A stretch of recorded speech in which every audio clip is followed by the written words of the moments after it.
Հուլիսի 22-ից 26-ը Հայաստանի առագաստանավային սպորտի ֆեդերացիան Սևանում անց է կացնում Ծովակալ Իսակովի անվան ամենամյա հուշամրցաշարը, որին մասնակցում են առագաստանավորդներ Հայաստանից, Ռուսաստանից, Վրաստանից։ Սևանի առագաստանավային սպորտի մարզաբազան եւ միությունը այս տարի եւս հուշամրցաշարին պատրաստվել են ամենայն պատասխանատվությամբ։ Հայաստանի առագաստանավային սպորտի ֆեդերացիայի փոխնախագահ Սմբատ Հակոբյանը նշում է, որ սպորտաձևի տարածման ու զարգացման համար անհրաժեշտ է ամեն ինչ անել, քանի որ առագաստանավային դպրոցը, որը գործում է Սևանում, նախկինում տվել է օլիմպիական խաղերի, աշխարհի եւ Եվրոպայի առաջնությունների, միջազգային մրցումների բազում հաղթողներ եւ մրցանակակիրներ։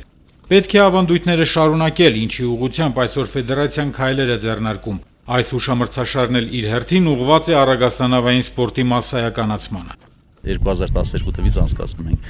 Անցկացրել ենք դեռ սովետական միության ժամանակ, հետո ինչ-ինչ պատճառներով վերացան այդ մրցումները, հիմա նորից վերականգնել ենք, անցկացնում ենք, շատ հրաշալի մրցումներ են։ Այս տարի մասնակիցները հիմնականում Վրաստանից են, Հայաստանից, մեծ մասամբ Վրաստանից են, Բաթումիից եւ Թբիլիսիից։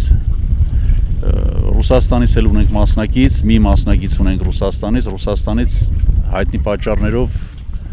մարդիկ չեն կարողանում գալ, չեն գալիս։ Ինձ թվում է ամեն ինչ կվերականգնվի, ավելի լավ կլինի։ Մասնակիցների քանակը ոնց որ թե չի փոփոխվում։ Հուշամրցաշարը կդատեն միջազգային կարգի մրցավարներ։ Սևանը լճում անցկացվող առագաստանավային սպորտի բաց առաջնությունը կշարունակվի մինչև հուլիսի 26-ը։ Հաղթողները կպարգևատրվեն պատվոգրերով, մեդալներով եւ նվերներով։ Սուրեն Բարսեղյան, Գնելովանիսյան, Գեղամահոր։